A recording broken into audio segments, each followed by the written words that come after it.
this week after last week? Again, I've never doubted, faulted the boys' application, whether it's been in training or whether the way they try and push in games, So we're in a unique situation where, I don't think anyone's ever experienced this type of a streak in their careers. So, yeah, everyone's trying to clutch at every straw and turn every stone to try and find the solutions. And I think it's been a good collective effort this week. The stats aren't great with the ball, Ezekiel and Carnell. These are guys you guys have invested long term, so you're not going to obviously give up on them. But how do you try and find ways to unlock one or both of them so that they are able to start scoring goals? Yeah, it's about relationships, whether it's, different player profiles, different player compositions. It's how can we complement each other, with the front four attackers, I would say, with the two strikers, what's the dynamic, what's the movements, and how we're complementing each other, right? And then that's outside the box. And then what is our movement inside the box, and how do we complement each other there? What is the service looking like? I don't think it's as easy as like just cut and dry to say, hey, these guys are not getting the data and the stats that they should be, or the shots off for the goals. So, for me, it's a sequence of actions. And I don't think anyone scores a goal alone. I don't think that's, our group or, the teams that we coach. We know exactly who we are, and we need to function as a collective. And there's many layers to getting to that point. So, whether it's from A to B to C, or, skip from A to D and get the shot off. Like, so, yeah, we're working on all those points. You mentioned the service. And in the past, Kai was a big part of the service, but it was almost one of one in a lot of ways in what he did for this team within the league. Even. Yeah. Where do you see the service coming from right now? And is there any change to that you'd like to make?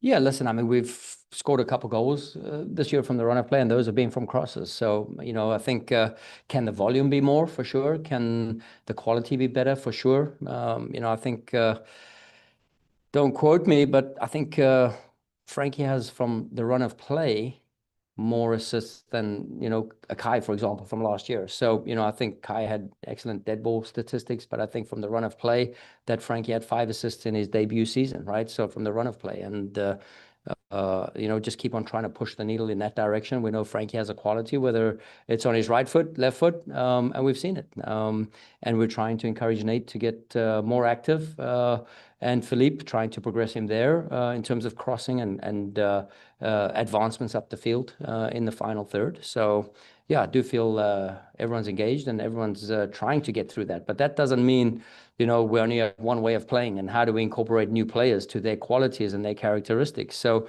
and this is the little bit that, being adaptive and reflective of trying to get players into their best spots possible.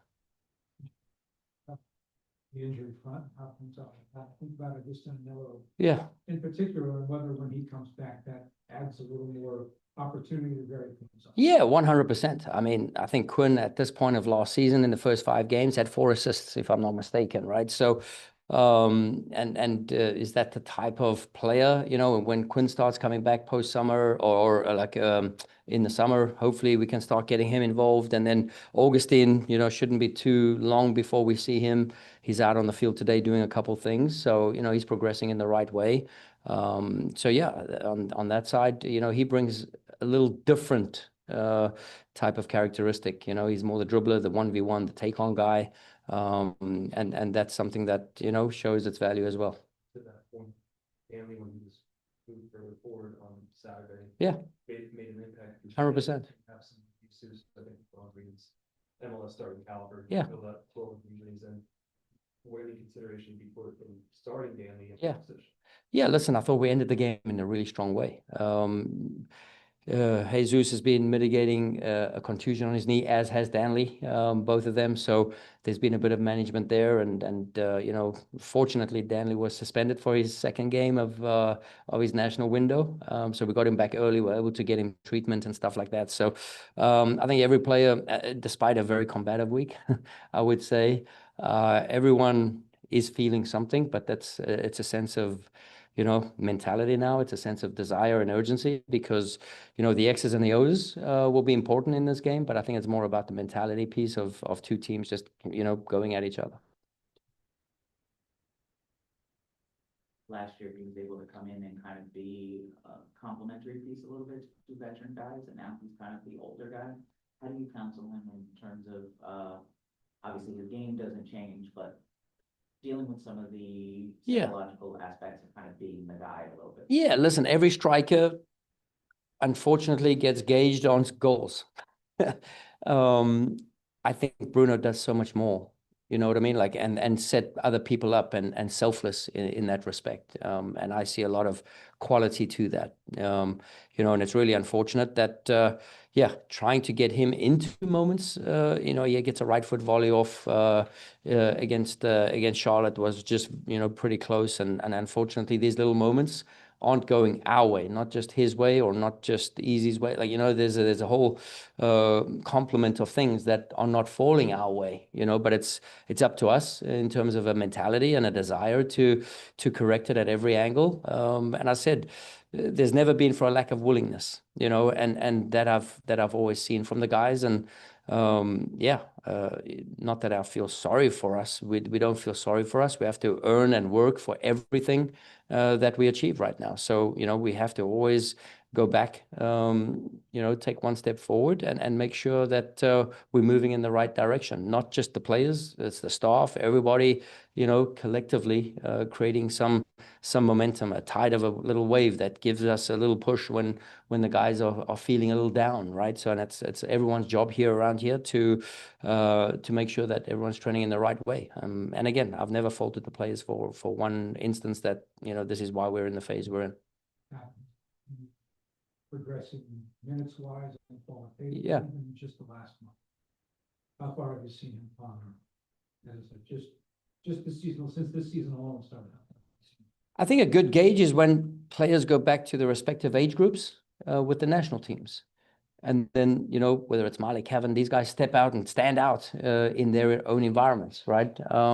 So that means they are progressing. That means he is developing and just continued work, right? So, but again, we have a roster of like 28 players or 26 players or whatever it is. And yeah, we're progressing. And you know, the magic number is, or the magic feeling is like, how can we get every player to maximize their potential in that moment? You know, does the player need to start? Does he need to come in off the bench? Is it opponent specific? So, you know, we're evaluating all these things. And yeah, I think Kevin's training in the right way. I think he's got more minutes than or closing on the minutes that he had till last year after how many games? 29, 30 games or whatever it was. So again, we put work in, we invest in each individual and make sure that we're training in the right way there too in that department. Impressed and developed so fast as well. Yeah. How do you go about managing where his stock is obviously rising and potentially getting him into some of these games? Yeah, and I think you've seen the intent of myself and the club and the staff to get him involved because he has a unique quality, and that's the finishing one, his goal scoring one, of which that, you know, we can see in training every single day, and we get certain moments and you know, little angles and opportunities where you can see he's getting close, you know, and he's a goal poacher. He knows the runs in the box and he feels the moment, and he has a unique quality about that despite his young age. So, you know, yeah, I think he will be a very valuable player for the club, you know, in my opinion. He has all the attributes, all the tools, and it's fun working with him because you can see the quality. To see that in training, and I know you believe in these two forwards, but Yeah. they're not scoring, and he looks good. Yeah, that's a fair question. And, you know, like, what is the mentality? We always believe our defensive posture gives us the chance to win games, right? So, and you know, this is one of the topics. It has been a clean sheet desire, you know. Does that start with being more attacking minded or being more defensive minded? And, you know, we know where Malik is in terms of his his defensive posture off the ball, right? So non-engagement. So we're making sure that he's tracking back. We're making sure he's coming back in the game. We're making sure the triggers are working in the right way. So, you know, there's two sides to every angle and every opportunity and every story. So we continue to do both, right? And that's one of the departments where we're still progressing with him and what puts us in the best position to win a game, right? And we still believe that, you know, stealing the ball, hunting the ball, chasing the ball, you know, winning it high up the field and being really aggressive on the front foot and proactive to transition into these moments. Because I think we've had, you know, just as many transitions as last year and got into the box just as many times. But the quality of the moment then gets away from us. And again, the more times confident wise, you know, that doesn't work, then you actually start to like fall down, regress a little bit. And now we have to start digging ourselves out. Aldo and Bruno don't have one yet this year, so there's a lot of calls for that. Is that a cause for concern at all? Is that the quality of the moment not being met by individuals sometimes? Do you sometimes just want them to go out and just shoot a shot on target just to get a shot on target and to have more volume? What kind of? Yeah, like I said, I can't fault the players for, you know, staff, players realizing the moment that, man, we need to work on something here.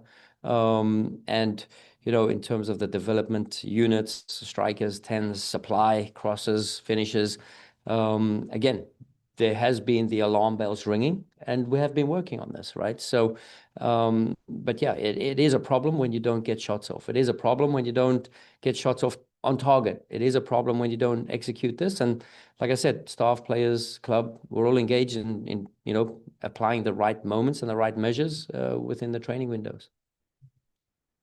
Trying to be here for at least non potentially. This is an organization, as many are in MLS, that are quite often try to sell their own players for the sake of the bigger picture and so on. But the idea that one like him might actually stay here for a while and become a foundational piece of this club, what does that mean to you? Yeah, it means a lot. And I think it means a sign of, like, you know, where Nate currently is, and what the club sort of values in our leadership of players in and around that age group, at that age level, and stepping up to the next moment in their careers, right? So I think it's every player's dream who grew up in this landscape here to be developed and then be open for a market, to a window to change, whether it's in Europe or wherever. And I think that's every player's dream. When does that dream start to sort of reduce into saying, okay, this is where I am, and I'm going to embrace where I am and who I am? And I think that's been an intent. And listen, you know, I think there's a window there with Nate, if there's any club that ever came along and it was the right moment for the club and the opportunity. But I think you see now there's a need for leadership within our group right now, and Nate fits that bill. You mentioned Montreal being the game that makes Montreal in a similar run form. Yeah. How do you kind of leverage that situation with your group throughout this week? Yeah, compete, win games, make it mean something in training. And this is the urgency level, the desire level, do things with conviction level, everything's on the line level, realizing the moment, you know, whether it's for the fans, whether it's for their families, our families, yeah, just whether it's for personal pride, when there's a lot at stake, you know. And I think that's important for every, you know, member of staff, players, to realize that it comes down to moments. And I think you've seen we've had many good moments in games, but then we've had poor moments, singular, I would say, to then shoot ourselves in the foot during games. So, you know, can we step up in these moments? Can we take the seriousness of when we score a goal, are we dialed in for the next few minutes? You know what I mean? Like that's the biggest thing, to be dialed in as a group and to help each other on the fields when it's loud and rowdy and, you know, competitive. So this week we've been working on, you know, competing at the highest level. All right, Nick, can we go to Zoom? All right, final questions will go to Jillian. Thanks, Nico. Hi, Bradley. Hey. So with Montreal, with Prince Owusu and Wiki Carmona having all 7 of Montreal's goals so far this season, just how do you kind of neutralize their chances in the dangerous areas? Yeah, well, I mean, Prince holds up the ball really well, you know, and Wiki just feeds off him in the right areas. And, you know, I coached Wiki at the Red Bulls. I know exactly, you know, he's got a hammer of a left foot from any range, from any angle. you know, and he's really come into his own. You know, he's always needed the confidence of a starting berth or being a starter in the league, and now he has that, and I think he's, you know, paying the coach dividends, and you know, just complementing off of the other runs of Jaime, or whether it's the hold-up play of Owusu, or, you know, the verticality of Torolson. So yeah, I think there's a lot going for them. You know, they've invested right now with Frankie Amaya also. So they have some good pieces, and they're a dangerous team. You know, they have very specific ways of playing, and that's always a challenge anyways in its own regard, because it's something you don't see every game day.